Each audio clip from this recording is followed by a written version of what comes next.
scammer. I would be walking you through the worlds of scammer and how we can protect ourselves. So this is basically for the people in their daily life. They are getting uh, scammed by some looks so smart people who are having your information. So let me share with the presentation that we have prepared for that.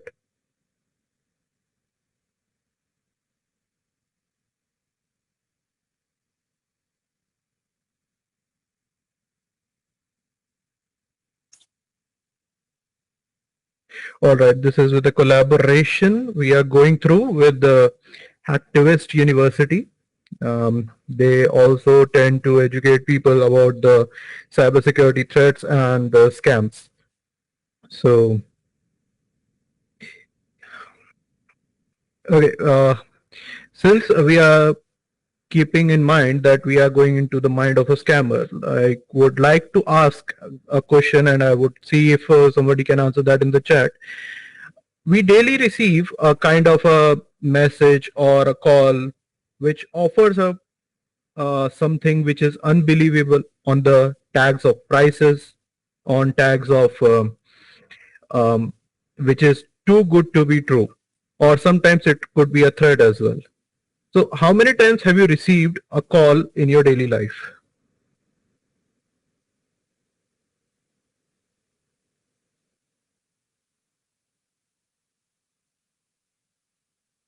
Anyone in the chat? Rafi, 5 once a month. Raju, you must be a lucky one. Hack and serve, no calls. Nice. Are you not receiving any calls or you're not answering any calls? Well, that's very yet messages in WhatsApp. That's another level. Correct. So the point is that we all are receiving, and these days we see that government has introduced our caller tunes to be prepared that someone is offering something, a good thing or a threat onto the social media or via phone calls that could be breaching of your securities. So this is all about the session, how scammer deals, what scammer intend to, and what are the case studies we're going to discuss. So this is all about the Hacktivist, where they have goals to provide the perform and aspire the IT professionals, students and enthusiasts can access high quality learning resources across various domains of IT, from programming and cybersecurity of networking, cloud computing and more of industrial professions. So they are volunteering to educate people about this. So thanks to their partners. So this is about me. I started my career with ethical hacking, whereas later on I moved to programming and development, and currently I am serving in some great MNCs. Whereas I jumped into the ethical hacking world with a minimalistic knowledge, but today I have certifications in ethical hacking, front-end development, Python scripting, and search engine platforms. And I'm right now leading a team of projects to fulfill their goals on time. So today's agenda is about understanding who are the scammers, what are their intents, how is social engineering helping scammers to understand more and more about you, how to gain the all kind of information that we have. Then we have 3 case studies, how spam calls came into the picture, how WhatsApp scams comes into the picture, how latest merge call scams come into the picture, and lately we would be going on to the ways to save your identity from the internet. So first thing, scammers. They are the one who will offer you too good to be true offers. So they promise you some crazy deals, whereas something like an iPhone in $10. So unrealistic price, which someone who is aspiring for some iPhone by any means, they could fall into that traps. Now, these offers could be for any of the things you're going to aspire. Like if you're aspiring for some um, luxury cars or aspiring for some luxury watches, these kind of inputs are shared by your social media search handles and your searches over the Googles. The second type of scammers that comes, or the threat I would say, that is urgency and pressure. So if I say about an example, you uh, they will make you put in a situation where they are in a rush. They want to put your decisions to be taken in a rush, which could definitely put you into a scam. Like they majorly when they are in a rush, they ask for usually for the money around, and the situation could be so realistic that you fall into the trap. Unsolicited request. So if they contact you out of nowhere, where asking for personal details and money, that's a red flag. Now, I guess we all know about the red flags. So these requested are not just for your money, or I would say personal details. It could be about your any details that could lead to about your daily life routine as well. So this is where we need to be sure that with whom we are sharing our details to. Then inconsistent details, like a kind of a survey forms or a kind of um, any kind of acknowledgement onto the some certain website for cookies and all that uh, also for in the calls when you are making an exchange of informations. So they usually tend to be someone you know, but they won't answer you when you kind of ask some kind of a question. So that's where the inconsistent details will fall out. So this is all what we focus on. Who are the scammers? There are more of listed types because they every day find a new scam in it. Any questions related to it?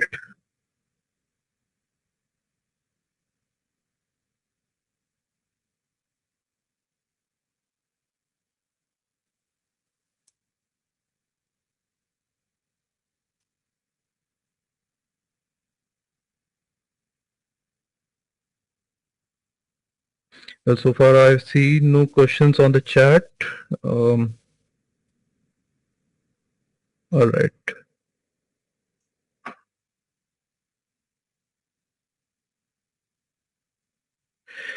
Now the intents of scammers. So basically, when we are talking about the intents of scammers, they are the mission. They are the persons with the missions of getting something out of their targets. It could be a piece of information. It could be money. It could be some sort of um, what we can assets out of you. So let's get into the pointers. So it is financial gains that they want to take your money out by making you put some in random situations or by threatening. Next is exploitation of trust, whereas scammers will play on your emotions and manipulate you to make quick decisions. Again, they could sound like they are someone known, but again, they will put you out some random situations where you have to trust the caller. Collecting personal info. That's the major intent after money.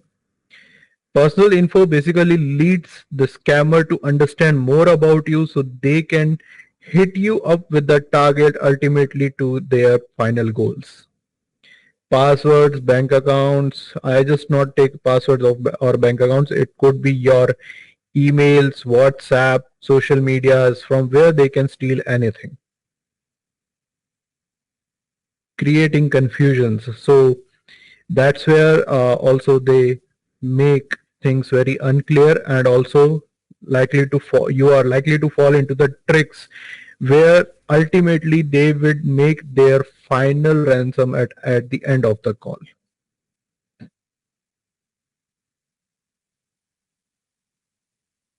This is also more important to understand why scammers call you, why these days we are seeing that scammers are gaining a lot of money and information out of people, out of some cybersecurity frauds intents. When we say in the year of 2024 in India only, there was a loss of resulting $20 million on the national level from the states of Mathura and other UP states. The cyber frauds has been increased by 900% over 4 years.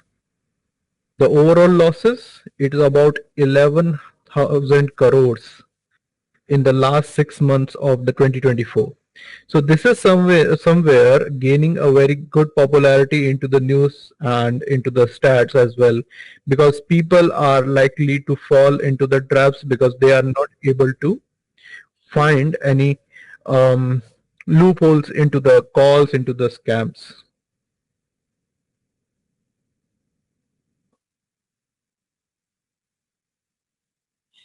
Let's move ahead.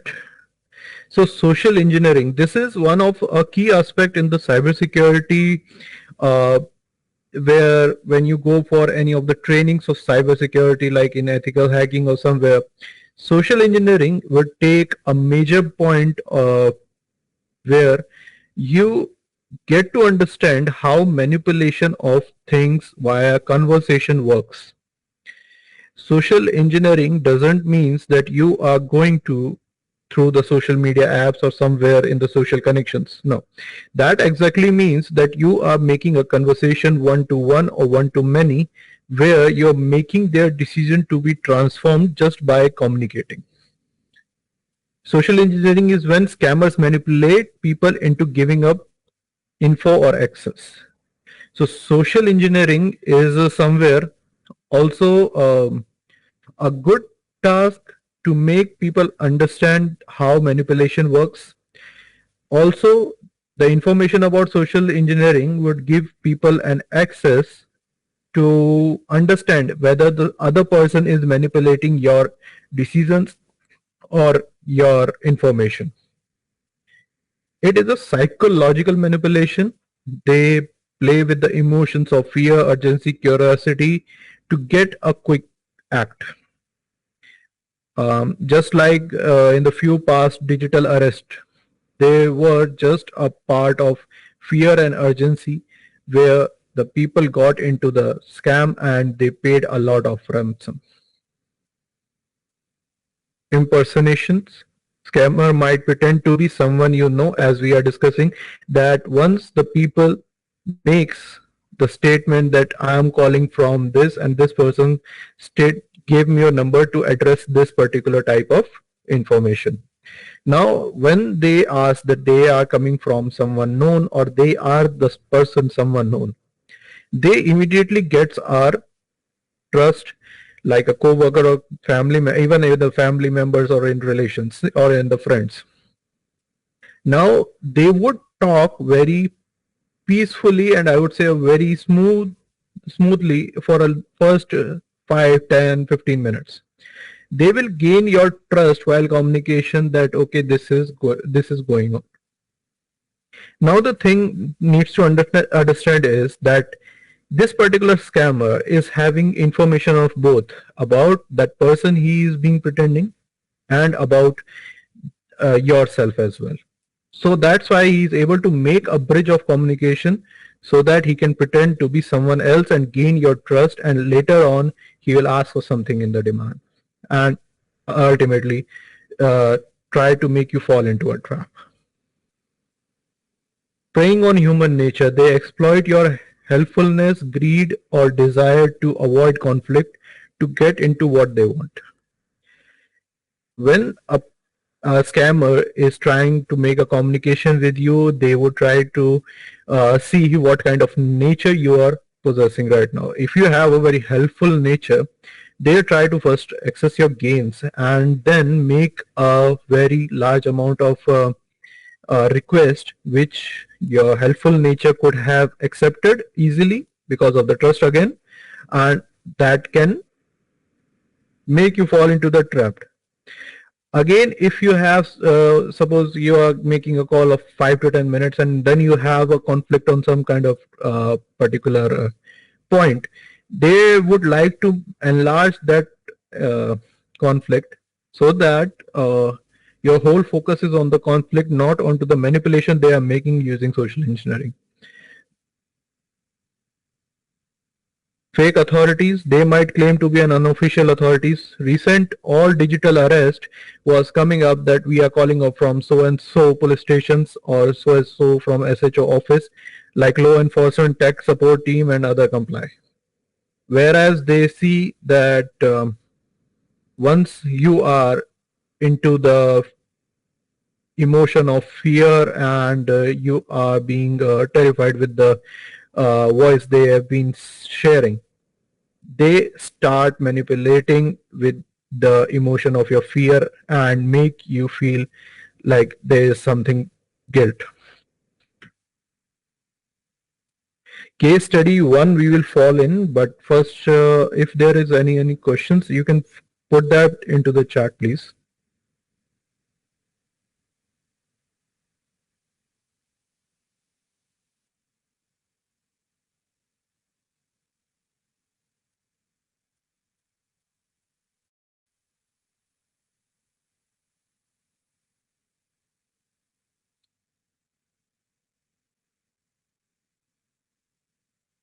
Okay, tag hacks I can serve.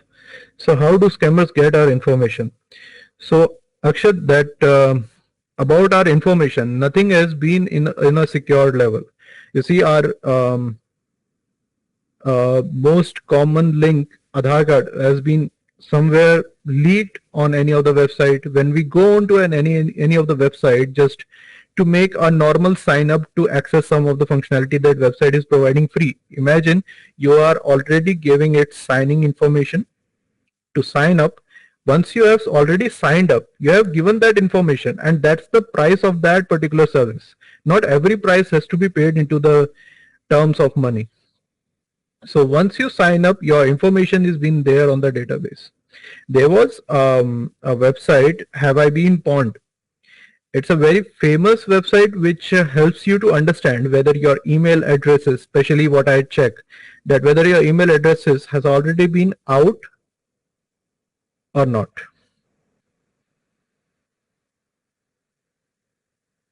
See, one of the softwares is that deals with this is RMind.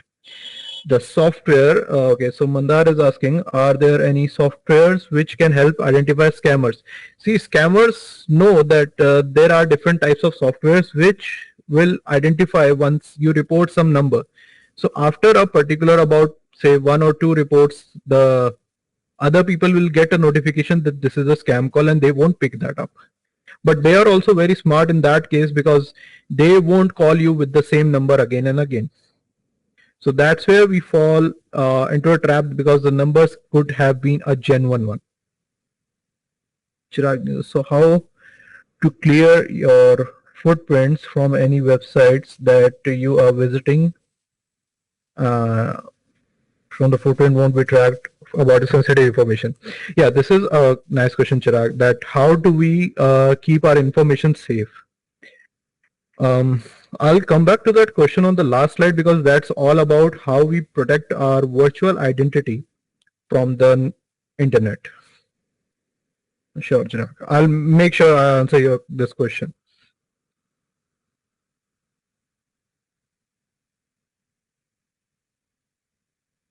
All right. So this is the next thing we are going to fall into. That is case study one, the scam calls.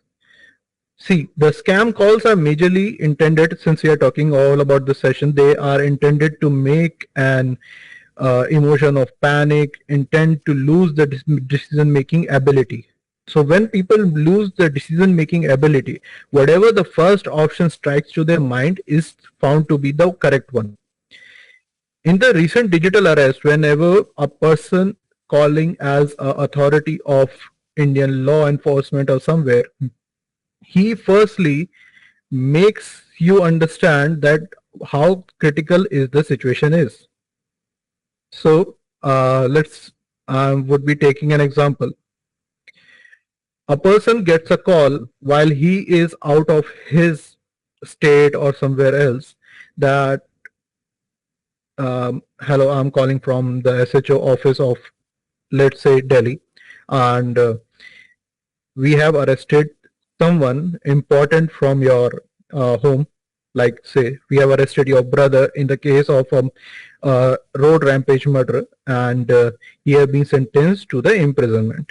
Now, in this case, the person doesn't understand what actually has happened. A person doesn't know what actually the situation is around his brother. Now, what this person will try to make is that still the decision is lying in his hand to make him go into the prison or to release him immediately. Now, for that decision, he would ask for the ransom. Now, if the person is not aware about the scam calls or some digital arrest, what will happen that he would follow the instructions because of the panic that has been created into his mind and the urgency the other person will create that you have to take the decision right now. If he somewhere is aware about this scam, he would first ask what is the personal details of his brother. What was the car he was driving? Because whenever a scammer is calling, he would have just a very basic information about the other person. When he will start cross questionings that what happened, how happened, where was he, where did the accident happen, the scammer won't be able to answer each and every questions very clearly. The very first thing to identify, the scammer could not answer any of your queries directly with a clear cut answer unless he is not a scammer, because he is creating some fake events which he hasn't prepared the whole stage story. So only with the basic portion of summarization of the story he has created, he will try to create a panic that he can do. That's not at all a big task for him. But the cross questioning that will impact him to bring into himself in the panic that he is not prepared for. So how we can protect ourselves from the scam calls is we start a conversation which he or she will not be able to answer.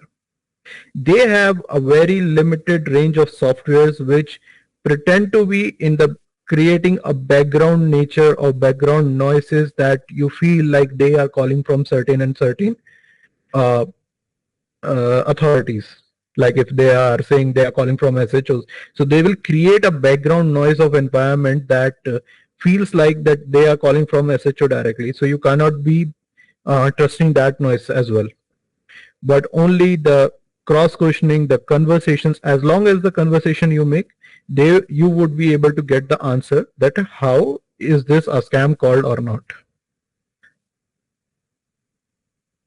Any questions regarding this?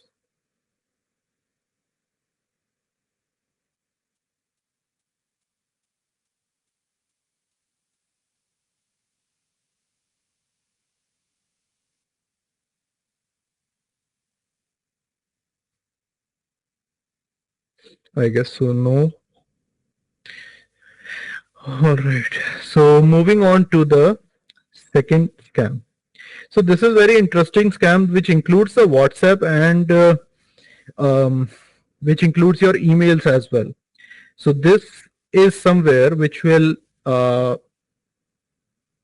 have an impact over your duplicate identities. Now I'll start this with an example. One of my friend one day called me in the evening that his father's WhatsApp account has been cloned with some other number and someone is sending the messages that his father is in a trouble and needs some amount that could be transferred to this particular UPI pin or accounts. Now, how did the scammer get to know about whose duplicate WhatsApp he's creating? What he actually did it when we look after that whole situation, and we see how what he was doing is he somehow triggered that he somehow figured out what was the password of the uncle's email address. When he figured out, he firstly did two major things. One is he added a two-factor authentication and also changed the recovery email address and phone numbers. In this case, if the original holder of the email address try to regain his access, he won't be able to. The password is changed, the authentication factor is added, and the recovery email address and everything is gone. Now, next thing what he did is he created a WhatsApp account with some other phone number. He took the photograph from the email, he added that onto the WhatsApp profile, he added that email address to the particular WhatsApp account for backups and all. Then what he did is the phone number these days in the smartphones are synced with your emails. So somewhere in your emails, all your phone book has been existing. He just synced that to the phone again, and then start creating a broadcast list, where in this broadcast list, everyone in the chat, everyone in the phone book was added, and then the messages were sent directly. How they got to identify that their WhatsApp was hacked, which was actually has been hacked, because the messages were received by their relatives inside their homes as well.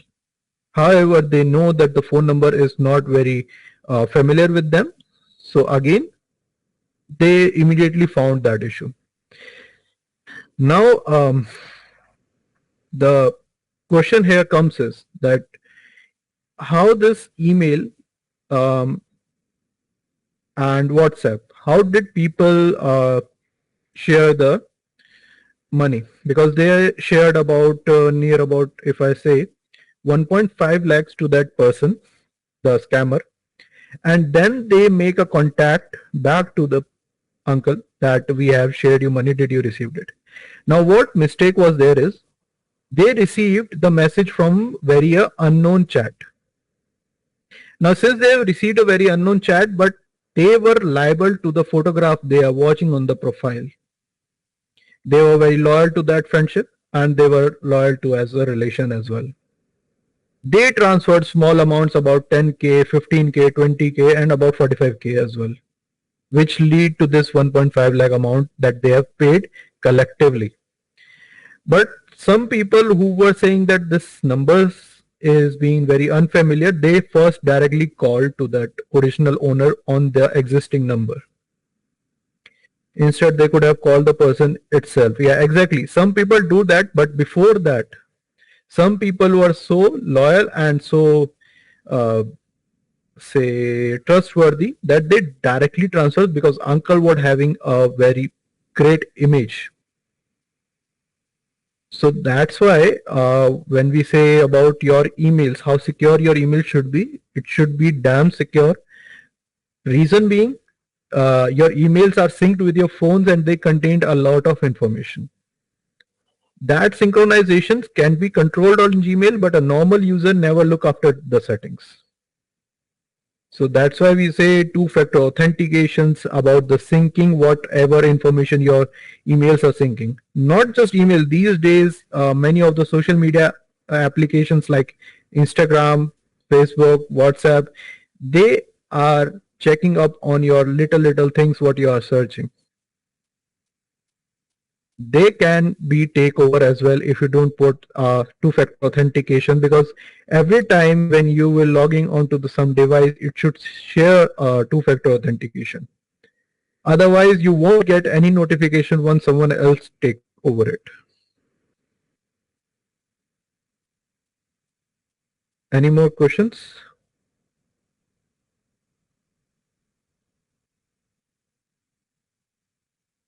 How can you tell if your email and WhatsApp has been hacked?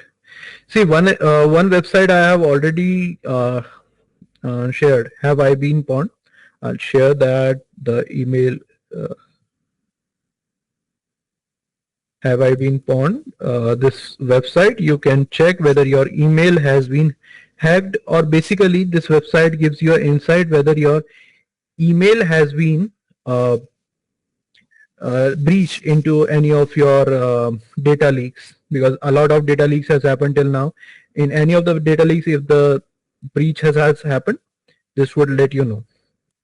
Another thing, if you are unsure whether it's hacked or not, uh, the thing is you need to make sure that how many email addresses on how many devices your email address is being accessed till now.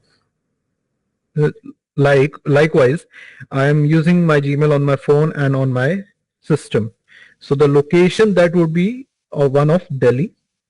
Secondly, it would show what was my last activity. If I am checking up my last activity regularly, I would it would let me know that okay, this has been done by me only. If I see any unusual logins or unusual activity, that means someone is accessing and making some activity over there. What is the first task is log out of all the devices and change the password. Change the password, put a two-factor authentication while sharing using Microsoft Authenticator or any other authenticator what you would get. That's the basic thing that we can follow right now. If you are unsure that whether it's hacked or not, check out the activities. That's majorly more important. These days also your locations are being tracked as well. So since you are traveling to some other location, weather apps are checking your location to see whether you are in their location, what is the weather and all. So that tracking is also going on there, which is in sync with the Gmail again. So whatever you are syncing, just check the configurations on the Gmail that should sync it properly. Any other questions?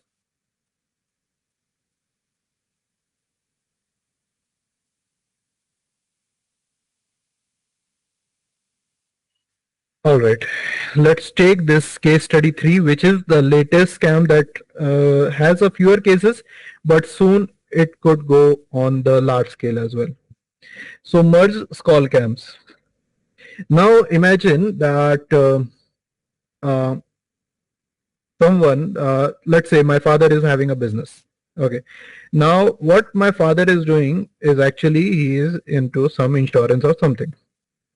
Now some scammer calls that, hello, I'm this person, and Mohit has given your number to talk about this particular insurance and about this particular uh, piece of information. Now, when he takes my name, my father would get a confidence that okay, someone trustworthy has given my name, and he would try to talk to him about for 5 to 10 minutes. Now for 5 to 10 minutes, he'll just make a time pass with the information that has no relation. Just a piece of information that he is not intending to do anything. What he will next do is he will do some sort of transact. Now how will he do the transact? So someone was asking, how do scammers get our information? Your information is already out on many channels. So if someone has make a bunch of your informations, he must be having name, everything about your account details might be out as well. Now what will happen is he will make a transact. Now what he will need to complete the transact, an OTP, which would be received on my father's phone number via a call or via a SMS. Now when it's being an SMS, there is nothing a scammer can do. Nobody is going to share the OTP these days. Everybody is so much aware about the OTPs. But when it comes to a call,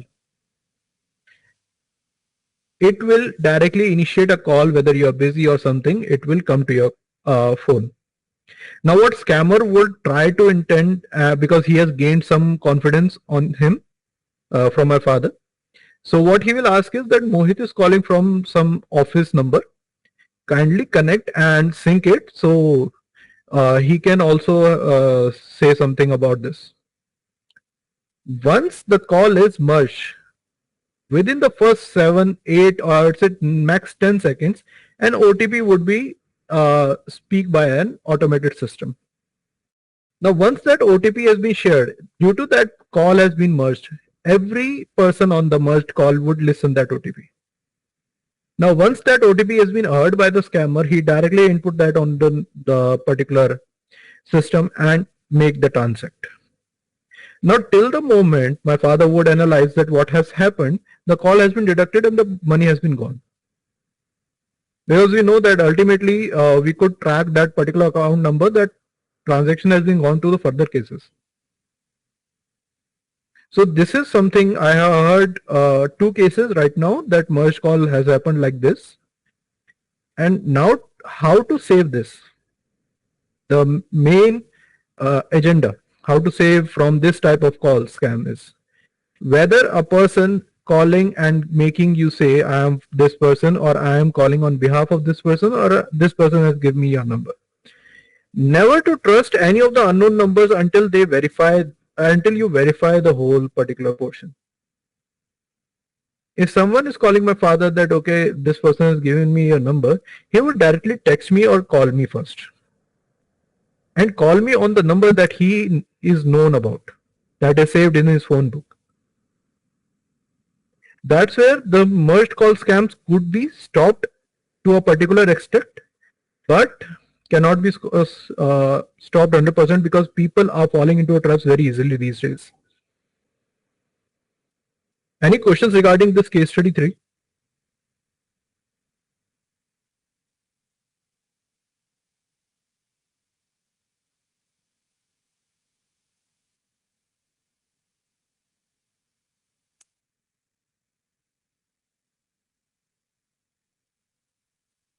I guess you know this far, and let's move to the last and very important slide, that is ways to save our identity from the internet.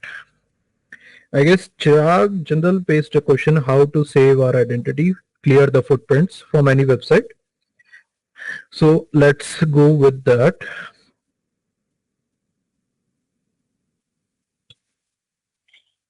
The very first is use a strong password and use a strong and unique password. So basically, use strong and unique password is not just no questions. All these case studies are very informative. Thanks, Mandar. Okay. The main issue, the hacker play with the trust, right? Exactly. The main issue is that hackers play with the trust and your emotions as well, and with the information he has acquired over from the database leak or somewhere. These 3 things allow a scammer to be a step ahead of your thinking levels. The scammer is nothing but another person with some information knowing about you. And if you know something already about some scammer, you would be on the same page as well. So giving the trust on the phone calls without the physical visibility, no one can trust. Also, the physical visibility should be confirmed first whether that person is genuine or not. I recently heard one of the case. What happened is that some dating app, on a very dating app, a girl connected with a boy who was looking for some kind of connect, and they eventually shared a very common bond where the girl was playing very important role, that she was making him convinced that their vibe matches, their thought process matches, and they are kind of made for each other types of. And this is about the metropolitan cities only. So what she did is she started talking to him, and she talked about 7 to 8 days continuously.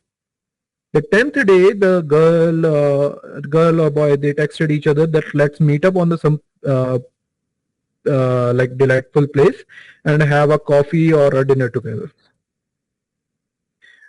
So what the girl was doing, she was successing that because the person now wants to meet in physical, and she has gained his trust. And of course, emotional connect is also somewhere plays in the portion. Now, when the person was called to meet up at some metro station, he has been kidnapped by some peddlers around, and then after paying some ransom, the boy was released. But after the retracking of the police, then it was connected that the girl was messaging at that time 7 or 8 persons at the same time, same messages trying to match their vibes. And this wasn't even a girl who was texting. So these days also dating apps are also not trustworthy. Not about uh, not about just dating apps. If you are, because in this generation, if you are feeling selfless or feeling alone or feeling lonely, they would take the advantage of anything. So better be clear that the person you are talking to via chat or talking to via um, messages or calls, if you haven't met them publicly or haven't seen them publicly or haven't known them publicly, better be sure you when you meet them you uh, be safe also. How can people protect themselves falling victim to a merged call cam? See, merged call scam basically happens. Uh, the stage one is manipulation of the trust, which they have already broken when they say they are calling via known person. Their number has been shared via known person. So the trust has been taken. After 5-10 minutes, they have taken the confidence. Now where your signal should trigger is when they say the same person whose referral they have given is calling from some other number. Of course, the OTP number doesn't look like 798-478. That doesn't look like. It should be 9111, something like that. Because these days all the automated calls that are coming up, that's are 911111 and something in the automated call that you can easily highlight that's a automated call. So the people needs to be aware that when they are accepting any call with some other person's name, it should be the same number they have saved. I tell you the alertness of recent example is one day I was in the market, I was purchasing something and I was about to make a UPI payment, but my bank servers were down, so I wasn't able to do that. I wasn't carrying a cash. I called my immediate friend who lives near my home only, and I called him on the WhatsApp. He accepted my call. He said 1 minute of just saying that what happened, how are the things going on further. The after in the second moment, I just asked him that I was about to make a payment. You just make a payment on my behalf about 120 rupees, and I'll pay you at your place. I haven't paid him yet, although, but what he asked the first question is it Mohit talking to me? And I have a very genuine connect that I have a very unique method of identifying that people who knows me can identify by my voice and by talking nature. I immediately switched on the video call. I showed him that, okay, here I am, okay, and this is the payment you have to make. And I share him the QR. So once that level of people have been alert before making any sort of payment, they can save them by self about 90%. Still 10% where I would say where the AI has been used, because we are living in the era of AI. Even the video calls have been faked via AI.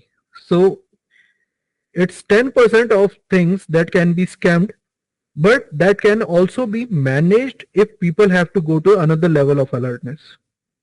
They have to know that, okay, this person is intending to the particular scam.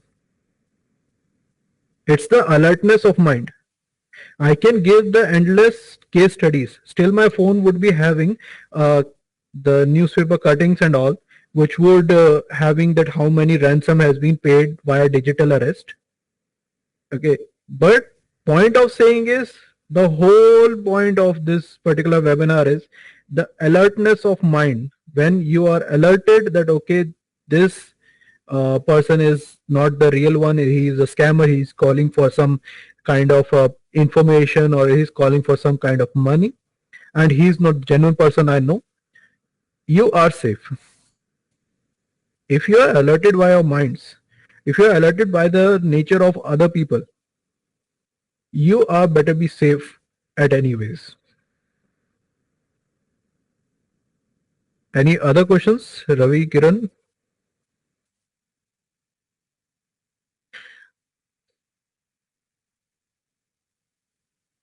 Hmm.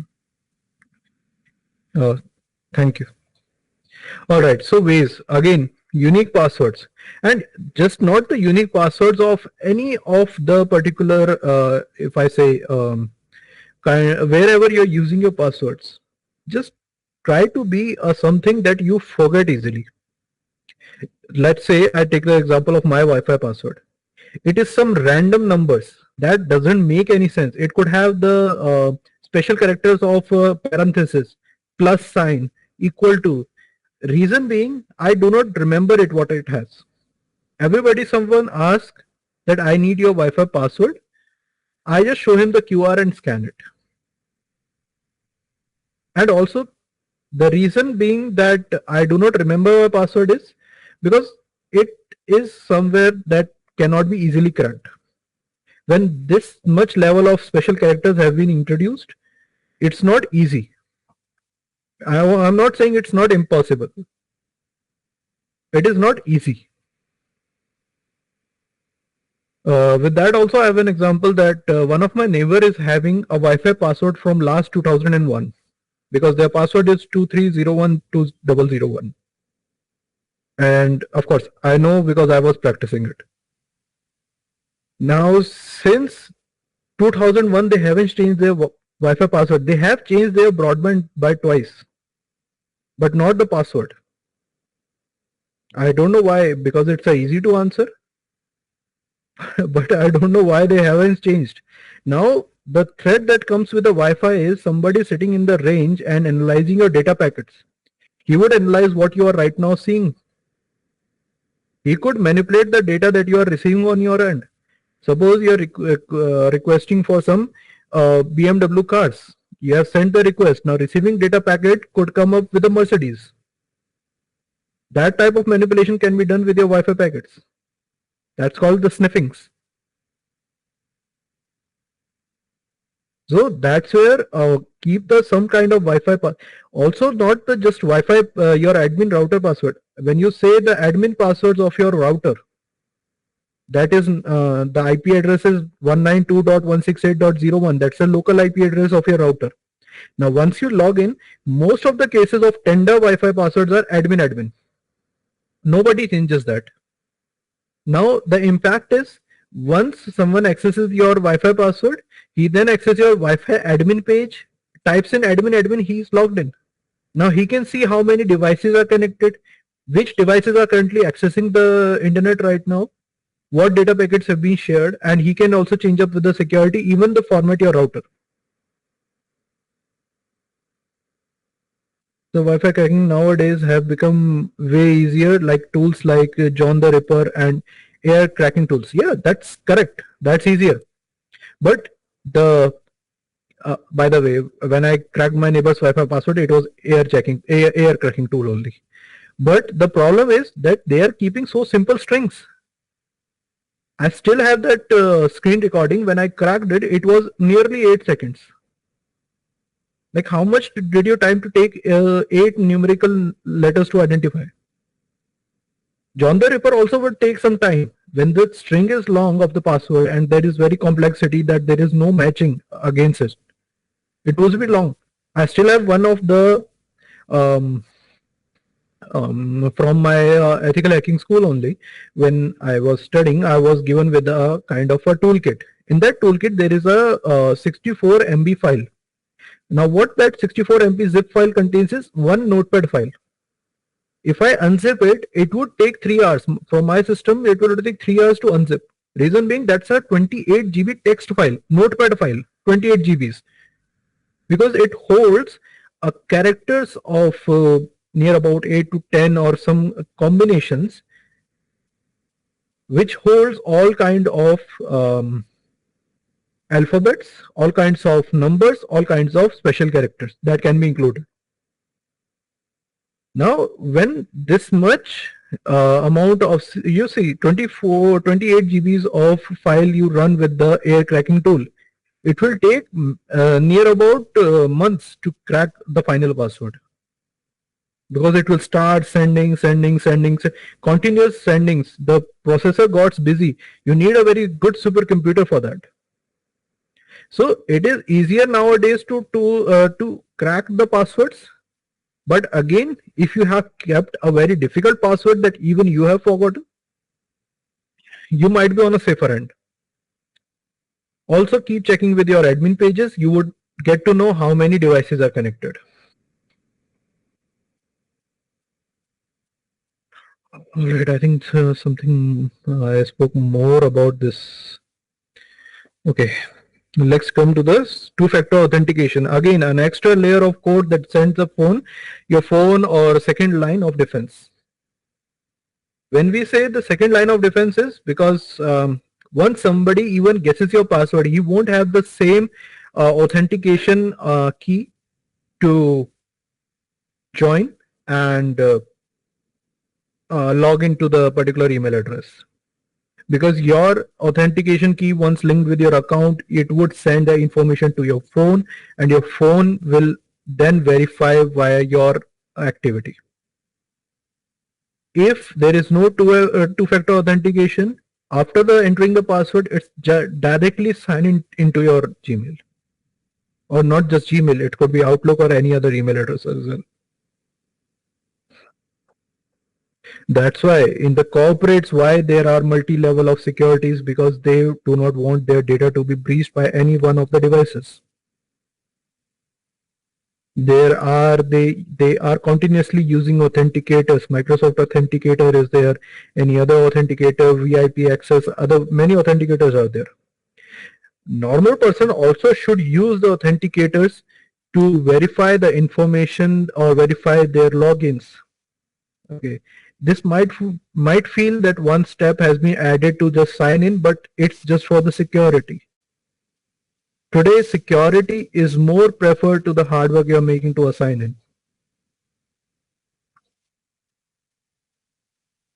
Let's jump up to the next one. Be cautious about the public Wi-Fi's. Again, a biggest level threat. We generally, I think now, not now, far along behind, DMRC has introduced their public Wi-Fi's as well.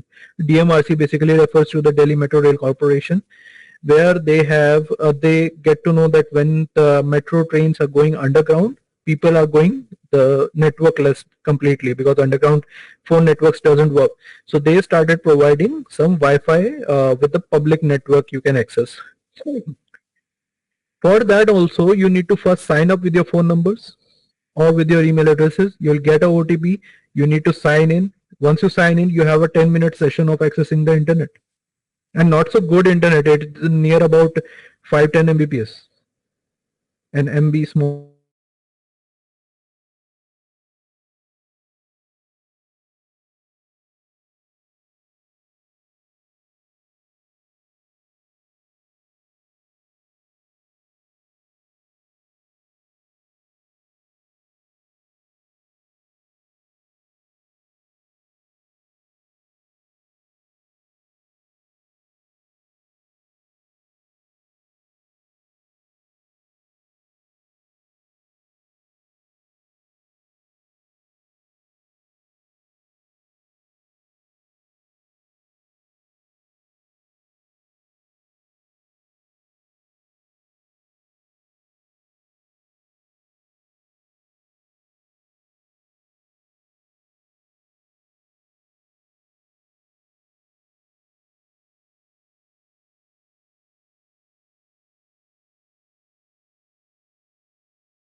and sign up with it. Whatever authentication OTP that will go into the mail, that you will receive on this website. And the way you can save your information about your email address can be saved. And about this, once you clear this temp email cookies, a new email will be generated once you reload. So this helps to save your information. Same way you can use temporary phone numbers as well of any of the countries. There are many temporary phone numbers available.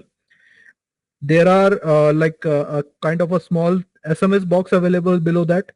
Copy the phone number, put it up there, put down the SMS. You will receive the SMS within 1 or 2 minutes onto the same website. So this is something really helpful to keep your personal identity safe on some other place. Any questions regarding this?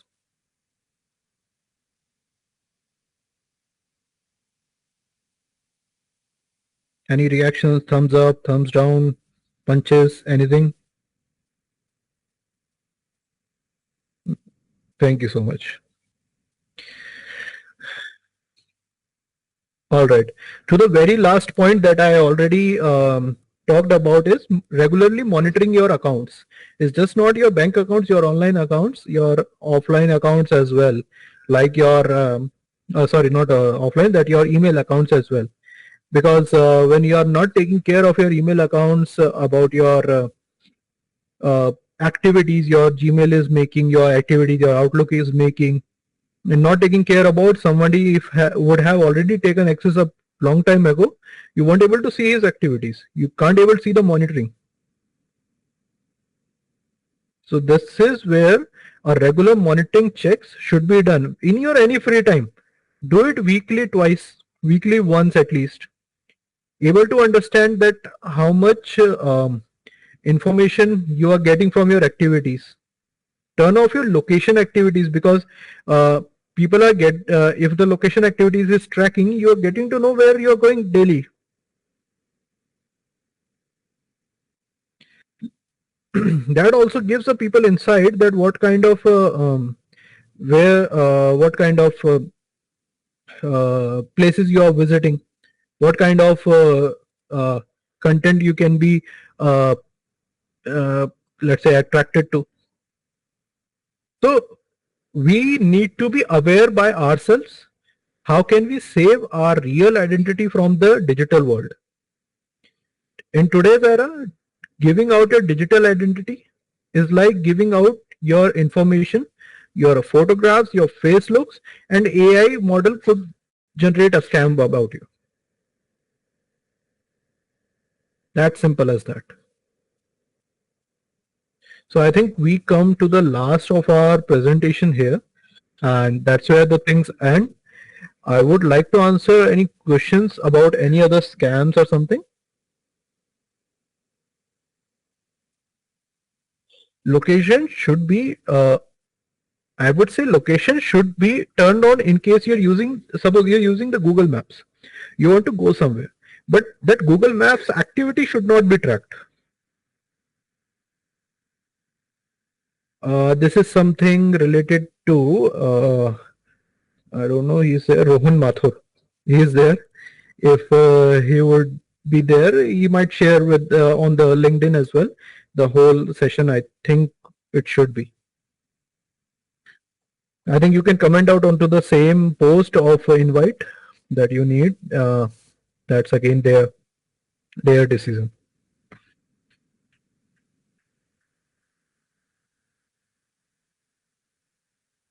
Any other questions? How to protect our devices? See, regarding the devices, if you say devices threats are somewhere, there are particular devices threats when you installed a very unauthorized applications from unauthorized sources. Okay, your devices has been stolen, lost. In that cases, your devices should be self-protected only in lost and found cases, or stolen cases. How self-protected is that the password should be either your Face ID or phone lock. The first thing that after lost and found in that case, or in the case of stolen, what has been done is your phone will be turned off, so that no particular tracking device can track your signals or your SIM cards. So what can be done for that? There are particular apps that can be that is available on Play Stores by authentic trusted users that would give a fake log off, a fake turn off of your phones. Now what will happen is, if someone has stolen your phone, he will first switch off. Battery is not taken out these days. All phones are completely coming up sealed pack. Now they will give a fake turn off. The particular person would understand, okay, this has been phone has been turned off, but it will be on. It won't react to any of the activity on the screen or the buttons for the time being, unless you unlock it via some other means. There are some methods to unlock it again. Okay, but still your phone can be tracked. Your phone, your signal towers would be connected, your network would be connected. Another thing, there was an application as well which somewhere needs root permissions. Again, I do not trust such application who requires the root applications, because once your root access has been given, it's like if you have a Windows PC and you have given someone a guest access. Now it requires an admin access to install the software. Once the software is installed, your admin access is gone. Now he is the admin. Now guest becomes an admin. So same way in the mobile applications as well. Once you have given them the access, your device is gone. So there are applications which says they protect, but there are possibilities that they are requiring our admin access. So there could be one that can be exploited.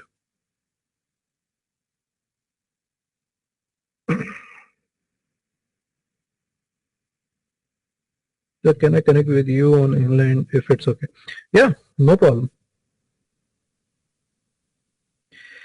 Face lock is good to protect data, but again, not so pretty sure. I have to look after it. Maybe there's some kind of clonings of face identities, because these days face locks again checks your face depth, your face wherever the edges like nose has been up, so they check about the bevels over there as well. So these days it do, but not so pretty sure how much safe that has been.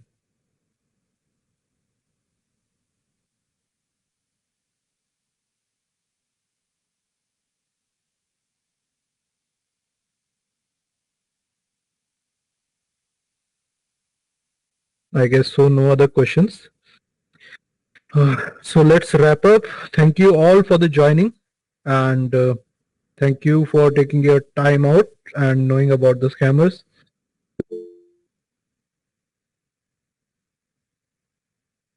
Thank you so much. Thank you so much. Uh, if any other questions, I would be happy to answer on LinkedIn. Thank you. Bye bye.